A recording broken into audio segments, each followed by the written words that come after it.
Good morning. My name's Jeff Goebel and I just woke up. It's not even 5 a.m. yet.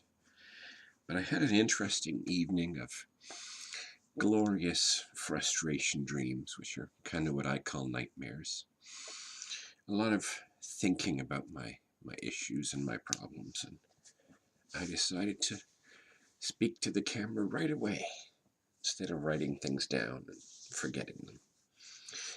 For me, frustration dreams are dreams that something happens that I just can't control, and it's just a little irritating, but it's not really a nightmare. I had a lot of them tonight, and I was tossing and turning. When I roll over in bed, I forget it and start a new one, and sometimes they come back in themes. Tonight, a lot of not strangers, but people not in my loop were sitting at my table, and they weren't part of the secret, so I couldn't talk about things. And they were doing things that I couldn't control, and I wanted to yell at them.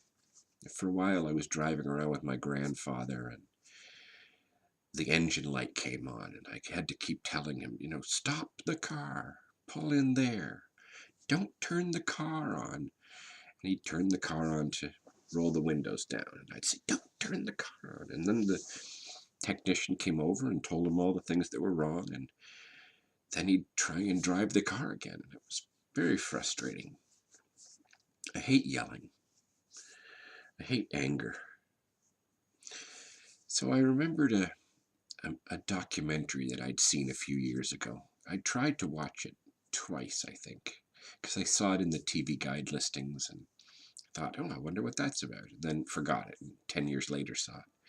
It looked like it was sort of filmed in the 60s or 70s, that kind of flowery thing. But it was called, well, now I've forgotten it, darn it.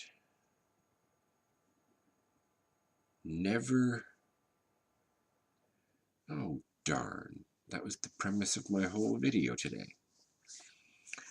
Never grown-ups, what do you call a late bloomer? Never bloomers, that's it. My thought process worked this time. Never bloomers. And it kind of occurred to me that I never learned how to be an adult.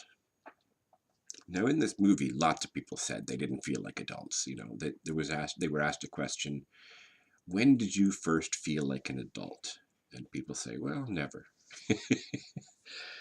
But I've always thought there were some things my parents didn't teach me. I never really learned a lot of the things that adults need to learn as basics because I never really lived alone. And then I started thinking of the 15 places I have lived. And there was a story or two for everyone. But that was it. Just a short memory or two that I could retell of every place I've lived. But the theme was there was always someone else. And a lot of the adult things got done by them. I've always been surrounded by people I felt were older than me.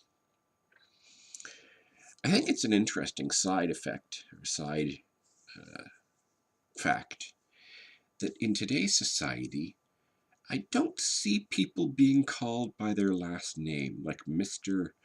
Goebel or Mrs. Goebel.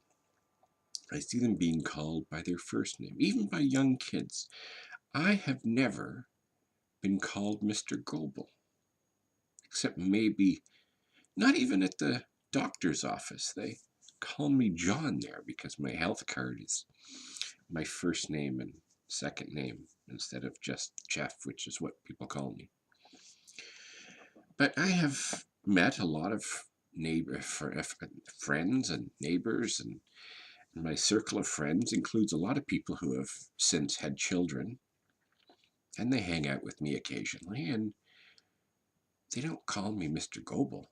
They call me Jeff, or sometimes Uncle Jeff. And I remember back to my youth, and I never called any adult by their first name. I don't think ever. Today, people who are older than me, I call Mr. Cooper and Mr. Harris. And I don't know if that's just me, that seems to be society, but the thing for me is I always felt other people my age or even younger than me, they had adulthood and I didn't. I never learned how to take care of myself. I learned how to take care of others so that they would take care of me. I've been a servant and a server of making them smile, and they did all the technical stuff. So here I am, beyond middle age, on the other side of the world demographic, as I sometimes call it, where very little is catered to my age group. So I'm living in a television world of people in their 30s or 20s or teens. Although today, I will say, there's a lot more adults on television and in movies than there were previously. There's a lot of adult actors that they're not letting go like they did in the old days. When I was growing up, my parents' celebrities and my parents' stars, they faded away pretty quickly for the new stars. But today, there are 60 and 70-year-old action heroes doing action movies. As a matter of fact, almost all the action movies are by senior citizens. In any case, just I don't know how much I want to actually tell you, but things that I didn't learn, some things I felt my parents should have taught me, like how to bathe and how to wash, and how to cook for myself, and how to shop.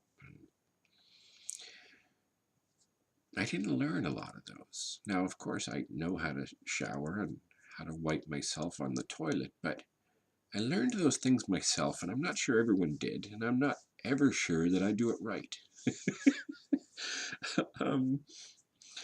Which is kind of a weird thing to say, like I wonder about when I'm in the shower. I didn't shower, I think, until I was well into my 20s. I bathed. Um, that was a different issue. I wasn't good with water for a long time. I'd drown in the shower. I drown in doing this with water, water just went up my nose and blood came out my nose. I don't know, I had a nose issue when I was younger. But so now I'm living alone and I'm having to do a lot of these things. And what I'm doing instead is not doing them and just avoiding them. And it occurred to me that my defense mechanism has been to avoid things. And what I mean by that is if I know in my heart that doing something will be a horrible experience, then I just don't do it.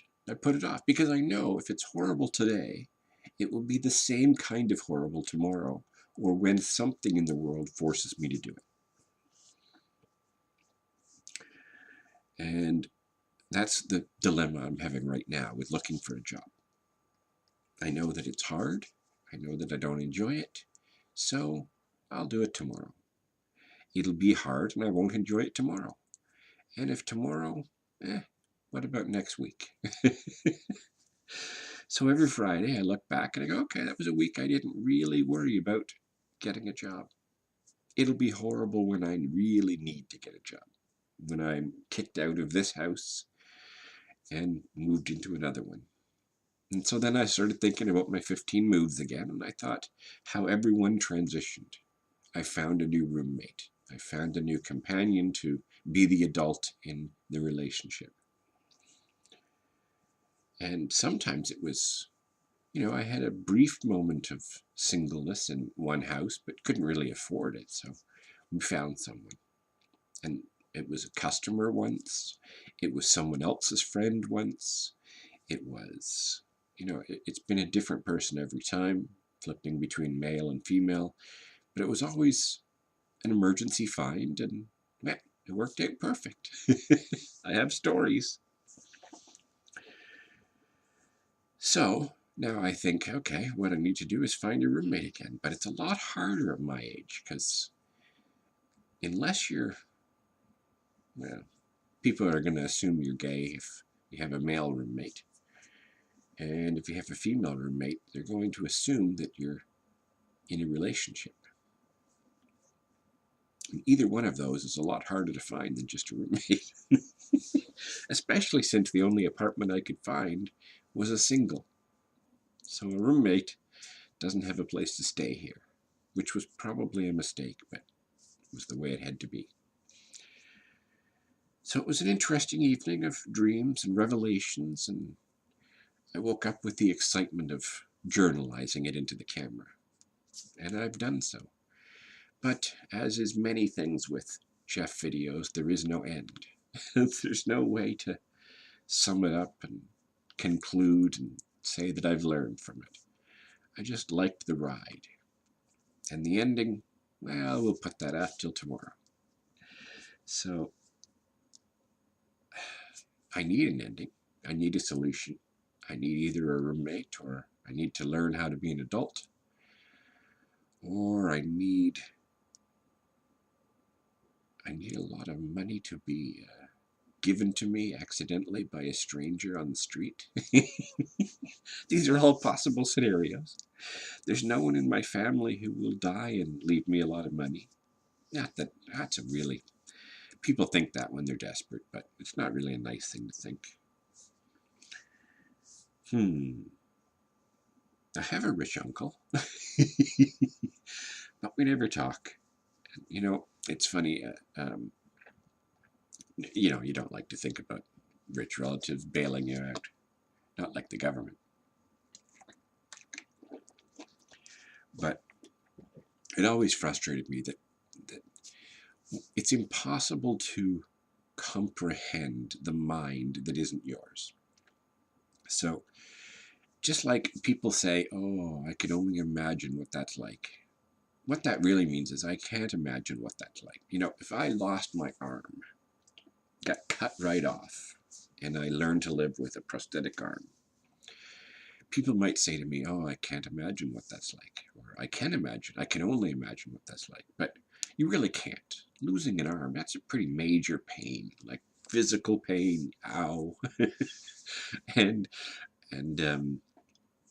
the thing about mental deficiencies or differences is that you really can't imagine. So if you have confidence, you can't comprehend what not having confidence is like.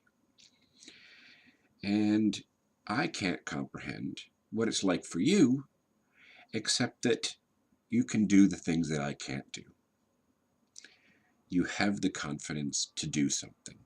And I don't have the confidence without being told and having that partnership reaffirm my ideas as acceptable. So it's very frustrating being with someone who has that confidence when they don't quite understand what it's like to not have it. And unfortunately, the rich and successful people can't really comprehend the depressed and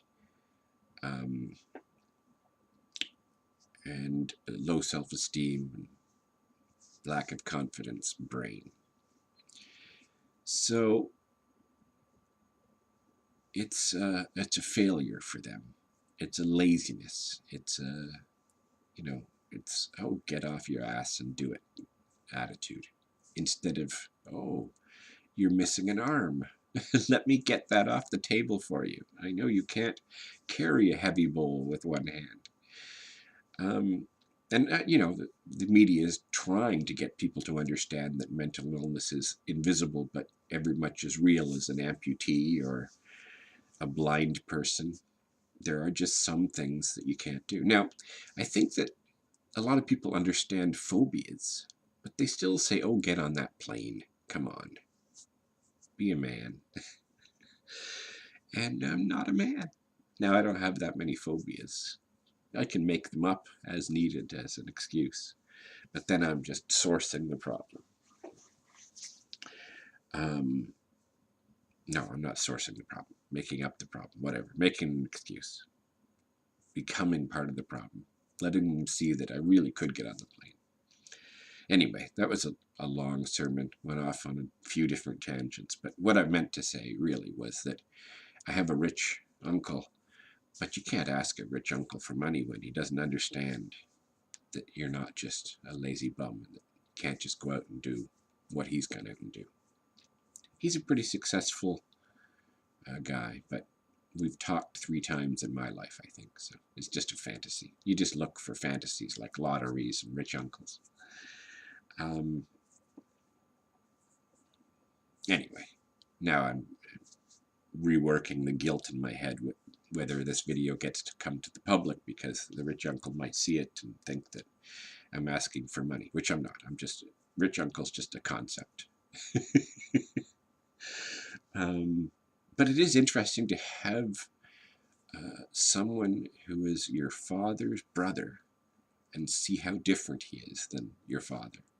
My father's not around anymore, and I didn't really have a close relationship.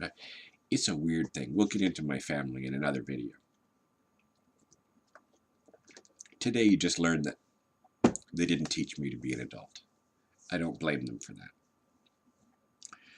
It's probably much a part of my mind as much as anything.